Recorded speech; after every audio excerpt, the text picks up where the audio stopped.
से जुड़ी बड़ी खबर आपको बता दें, दिया कुमारी इस वक्त कुछ बोल रही है, सुनाते हैं।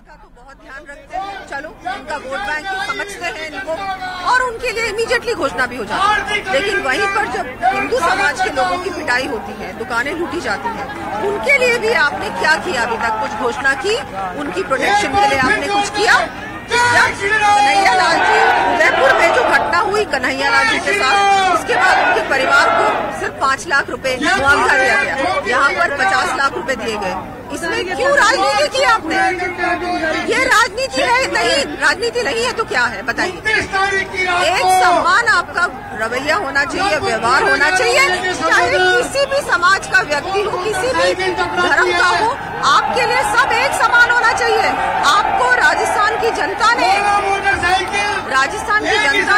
आपको अवसर दिया था, लेकिन आप बिल्कुल नाकामयाब हुए हैं, फेल हो चुके हैं। ना महिलाओं को सुरक्षा दे पाए हैं, ना आप किसी के लिए किसी भी प्रकार आपने बिल्कुल ही लॉ एंड ऑर्डर बिगाड़ रखा है राजस्थान में। बिल्कुल, तो आप देखेंगे कि बड़ी तादाद में यहाँ पर पुलिस का इंतजाम किया गया है और जिस तरह से यहाँ पे विरोध किया जा रहा है, पुलिस का आप देखेंगे पीछे जो उत्पात मचाने की कोशिश कर रहे हैं उनको गिरफ्तार भी किया जा रहा है, जिसका विरोध यहाँ पर किया गया है और बहुत सारे लोग यहाँ पर मौजूद हैं, तो उनसे हम बातचीत करने की कोशिश कर रहे हैं। लगातार जिस तरह से ये बड़ा विरोध प्रदर्शन हुआ है, इसमें जयपुर एक हेरिटेज शहर है, इसमें अगर लोग दुकानों पर या छज्जों पर चढ़ेंगे तो नुकसान हो सकता है। पर क्या कहेंगे आज के विरोध प्रदर्शन पे? जी, क्या कहेंगे? आज विरोध किया जा रहा है। देखिए, जो घटना घटित हुई और जिस घटना को सरकार ने जिस प्रकार से डील किया, वो सरकार की कुंठित और तुष्टीकरण वाली मानसिकता का प्रदर्शित करती है और जिसके कारण से हजारों लोग आकर दुकानों में लूटपाट करने लगे और सारा काम करने लगे। उनके खिलाफ कोई एक्शन न लेकर एक घटना पर 50 लाख रुपए देना और दूसरी घटना पर 5 लाख रुपए देना, ये सरकार का बहुत गलत कदम है और इसका रोष है आम जनता में। उसके खिलाफ स्वयं प्रेरणा से इतनी भारी संख्या में लोग सरकार से विरोध प्रकट करने के लिए आए। जी बिल्कुल, बड़ी तादाद में लोग आए हैं। मोहनलाल जी, आपका क्षेत्र पड़ता है, किस तरह से आप आगे बढ़ाएंगे? इस क्षेत्र के लोगों में काफी आक्रोश है और इस आक्रोश की अभिव्यक्ति सारे जुलूस के माध्यम से हो रही है, क्योंकि जिस प्रकार से तुष्टीकरण की राजनीति 5 साल से चल रही है, कोरोना काल में लोगों को प्रताड़ित किया गया,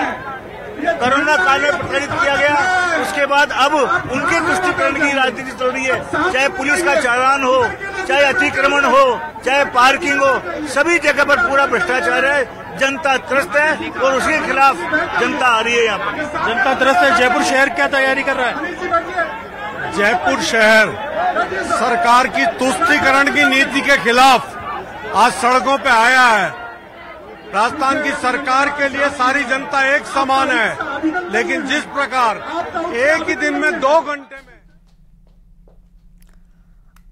और खबरों में आगे बढ़ेंगे। कोटा से बड़ी खबर सामने आ रही है। धारदार हथियार से पीट कर एक व्यक्ति की हत्या कर दी गई। मृतक रामविलास कोटा के बाम्बोरी का निवासी था। एमबीएस अस्पताल में इलाज के दौरान उसने दम तोड़ दिया।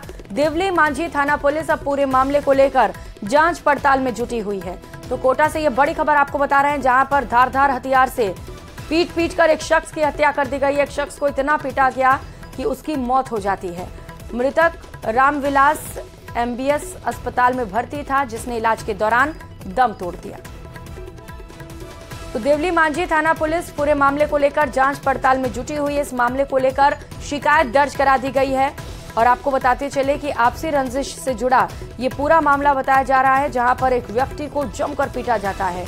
धारदार हथियार से उसके ऊपर हमला भी किया जाता है, जिसके चलते व्यक्ति की मौत हो जाती है। रामविलास शख्स का नाम बताया जा रहा है, जो कोटा के बम्बोरी का निवासी था। हालांकि अभी पूरे घटनाक्रम को लेकर पुलिस की ओर से जांच पड़ताल की जा रही है और कोशिश की जा रही है पुलिस की ओर से कि जल्द से जल्द हत्या के आरोपियों को गिरफ्तार किया जा सके। तो बुरी तरीके से शख्स की पिटाई की जाती है, धारदार हथियार से उसके ऊपर हमला भी किया जाता है। उसके बाद गंभीर हालत में एमबीएस अस्पताल में रामविलास को भर्ती किया जाता है, लेकिन इलाज के दौरान उसकी मौत हो जाती है। दम तोड़ने के बाद से ही पूरे परिवार में गुस्सा देखने को मिल रहा है। सहयोगी ओम प्रकाश हमारे साथ जुड़ चुके हैं। ओम प्रकाश, क्या है ये पूरा मामला? देखिए, कोटा ग्रामीण के देवली मांझी थाना इलाके के बम्बोली गांव की ये घटना है। जो मृतक राम विलास है उसकी हत्या की गई है और गांव के ही बताए जा रहे हैं कुछ दंपक लोगों ने, जिनके नाम भी जो है मृतक के परिजनों ने पुलिस को दिए हैं।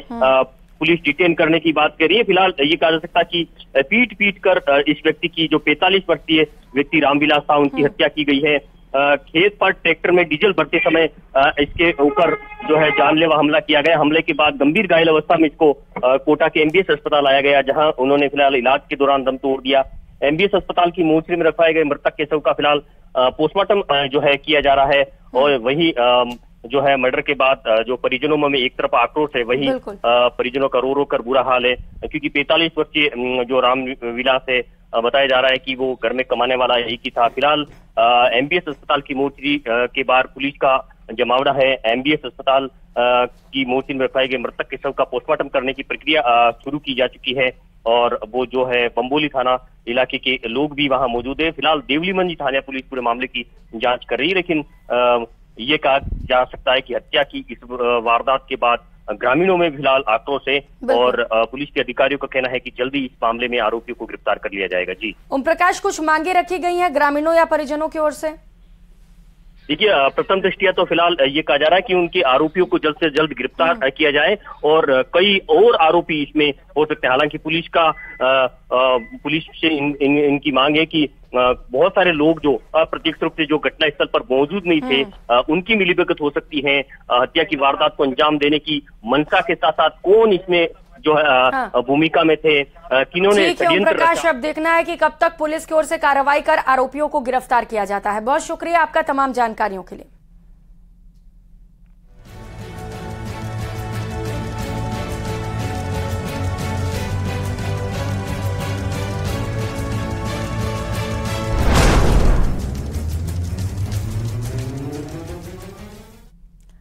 वोट के लिए कुछ भी करेंगे। जी हां, राजस्थान के ये विधायक इन दिनों काफी सुर्खियों में हैं और विधायक पर चुनावी खुमार सिर चढ़कर बोल रहा है और वो वोट के लिए किसी भी हद तक जाने के लिए तैयार नजर आ रहे हैं। ये दौसा जिले के महुआ विधानसभा क्षेत्र से निर्दलीय विधायक ओम प्रकाश उल्ला हैं। विधायक ओम प्रकाश उल्ला की 2 दिन में 3 अलग अलग तस्वीरें सामने आई हैं, जो इन दिनों काफी चर्चाओं में हैं। 2 अक्टूबर की शाम को विधायक ओम प्रकाश बीच बाजार में टेंट लगाकर लोगों के जूते पॉलिश करते नजर आए और 3 अक्टूबर को महुआ अस्पताल के शौचालय को रगड़ कर साफ करते हुए दिखाई दिए। तो वहीं 3 अक्टूबर को ही शाम को विधायक ओम प्रकाश उल्ला महवा की सब्जी मंडी में पहुंचे और सब्जी की दुकान भी लगाई। इस दौरान विधायक ओम प्रकाश उल्ला ने सब्जियों की माला पहनी और उसके बाद आम जनता को सब्जी भी बेची। वैसे तो विधायक ओम प्रकाश उल्ला का कहना है कि कोई भी काम छोटा नहीं होता और लोकतंत्र में मतदाता सबसे बड़ा होता है। इसी बात का एहसास करने के लिए उन्होंने बूट पॉलिश की, अस्पताल में शौचालय की सफाई की और सब्जी मंडी में जाकर सब्जियां भी बेची।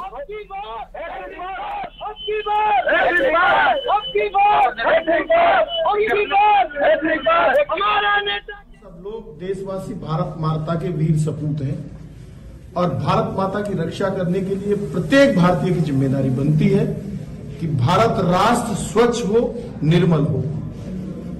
ये महात्मा गांधी जी की जयंती के स्वच्छता के लिए पखवाड़ा पूरा देश मना रहा है, पूरा राज्य मना रहा है। हमारी जिम्मेदारी बनती है हम सरकारी अस्पतालों को और सार्वजनिक स्थानों की सफाई करें। उसी के तहत हम स्वयं इस काम में भाग ले रहे हैं, हमारे कार्यकर्ता भाग ले रहे हैं और सफाई करके एक सामाजिक संदेश देना चाहते हैं कि हर जगह को साफ रखना हमारी जिम्मेदारी है और जहां सफाई होती है वहां सरस्वती और लक्ष्मी का निवास होता है और जब सरस्वती और लक्ष्मी का जब निवास होता है तो अपने आप बुद्धि आती है, लक्ष्मी आती है और देश प्रगति की ओर बढ़ता है। उसी अभियान को हम आगे चलाने का काम करें।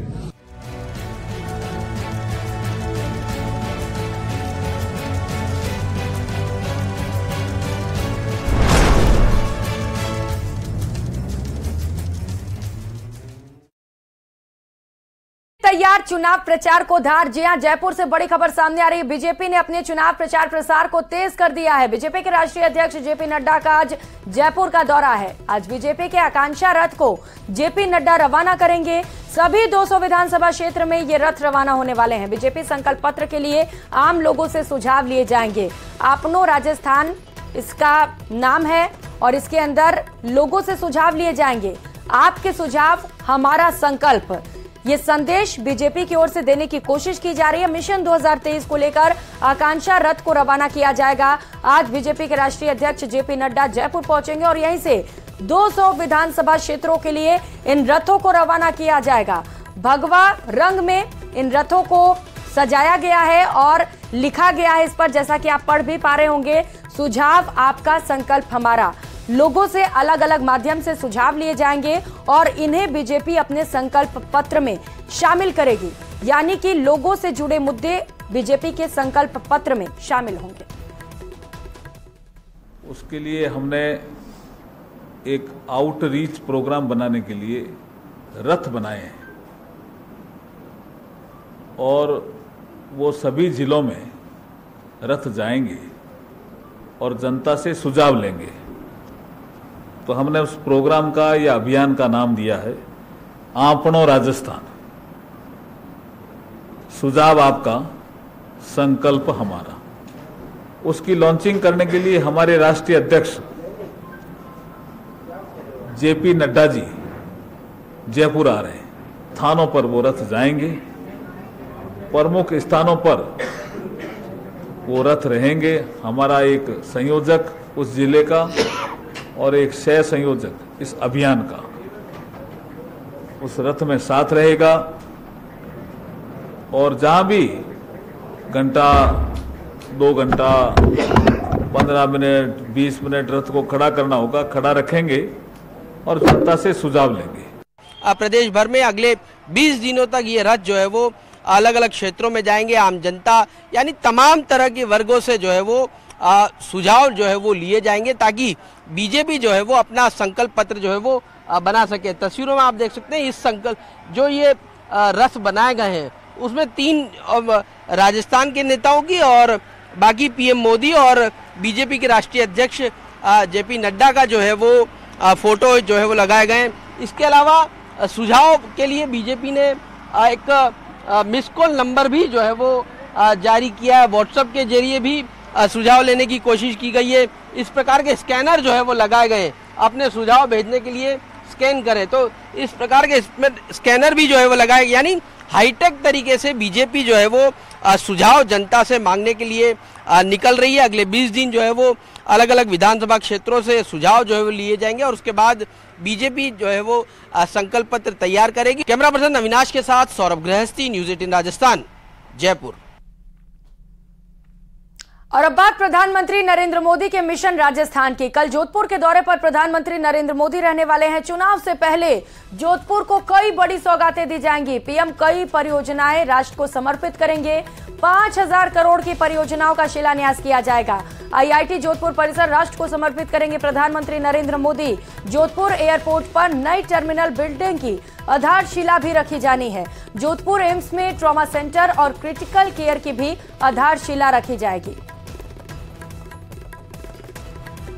तो प्रधानमंत्री नरेंद्र मोदी एक बार फिर से राजस्थान पहुंच रहे हैं। मिशन राजस्थान से जुड़ी इस वक्त की बड़ी खबर आपको बता रहे हैं। प्रधानमंत्री नरेंद्र मोदी एक एक कर कई खास सौगातें राष्ट्र को समर्पित करने वाले हैं। कल जोधपुर प्रधानमंत्री नरेंद्र मोदी पहुंचेंगे और इसके बाद 5000 करोड़ की परियोजनाओं का शिलान्यास किया जाएगा। दौसा के महवा से बड़ी खबर सामने आ रही है। कड़बी खाली करते समय ट्रैक्टर ट्रॉली में आग लग गई। ट्रैक्टर ट्रॉली में आग लगने से ड्राइवर जिंदा जल गया। ट्रैक्टर चालक सतवीर जाट कड़बी खाली कर रहा था और इसी दौरान हादसे का शिकार हो गया। बिजली की लाइन टच होने से ट्रॉली करंट की चपेट में आ गया और इसके चलते ट्रॉली में आग लग गई। सूचना पर पुलिस मौके पर पहुंची। फिलहाल शव को मोर्चरी में रखवाया गया है। सलेमपुर थाना क्षेत्र के शीशवाड़ा गांव का ये पूरा मामला है। तो ड्राइवर जिंदा जल गया और जलने से ड्राइवर की मौत हो गई। दुखद घटना दौसा के महवा में घटी है, जहां पर कड़बी जलाने के दौरान यह हादसा हो गया, जहां पर ट्रैक्टर ट्रॉली करंट की चपेट में आ गई और इसके चलते उसमें आग लगी और ड्राइवर की जिंदा जलने से मौत हो गई। आशीष सहयोगी हमारे साथ जुड़ चुके हैं। आशीष, दुखद हादसा हुआ कैसे यह हादसा? बिल्कुल, ये सीसवाड़ा गांव का पूरा घटनाक्रम है। सलेमपुर थाना क्षेत्र का ये पूरा मामला है। जो कड़बी खेत में से कड़बी उठवाकर ये जो ट्रैक्टर चालक है वो कड़बी को उतार रहा था और पीछे से जो ट्रॉली है उसको ऊंचा किया था। जैसे ही उसने ट्रॉली को ऊंचा किया तो ऊपर विद्युत लाइन के वो ट्रॉली स्पर्श हो गई, जिसके कारण ट्रॉली में करंट प्रभावित हो गया और करंट प्रभावित होने के कारण उसकी जो चालक है उसकी जिंदा जलने से मौत हो गई है। मौत के बाद वहां आसपास के लोगों में आक्रोश व्याप्त हो गया। लोगों का कहना है कि विद्युत लाइन काफी नीचे थी, इसी कारण यह स्पर्श हुई है। बिजली निगम के अधिकारियों को भी पूर्व में कई बार अवगत कराया गया था कि सीसवाड़ा गाँव में इस तरह विद्युत के जो लाइन है वो नीचे लटकी हुई है, तार काफी ढीले हैं, लेकिन बिजली निगम के अधिकारी कर्मचारियों ने उनको सही नहीं किया और उसका आज परिणाम यह हुआ कि एक व्यक्ति को मौत हो गई उस पूरे घटनाक्रम में। अब आसपास के ग्रामीणों की बड़ी संख्या में भीड़ एकत्रित है। प्रशासन के खिलाफ नाराजगी जताई जा रही है। इधर एसडीएम और तहसीलदार महुआ के एसडीएम और तहसीलदार मौके पर पहुंच गए हैं। ग्रामीणों से समझाइश के प्रयास जारी हैं। विद्युत निगम की टीम भी मौके पर पहुंची है। फिलहाल समझाइश का दौर जारी है। जो ग्रामीण है वो आसपास के वो प्रदर्शन कर रहे हैं और प्रशासन के खिलाफ नारेबाजी कर रहे हैं। बड़ी लापरवाही बिजली विभाग की आशीष, चूंकि इससे पहले भी कई बार शिकायत दी गई थी। अब देखना है कि किस तरीके से समझाइश की जाती है और क्या अब तारों को ठीक कर लिया जाता है। बहुत शुक्रिया आपका तमाम जानकारियों के लिए। चूरू के सादुलपुर से बड़ी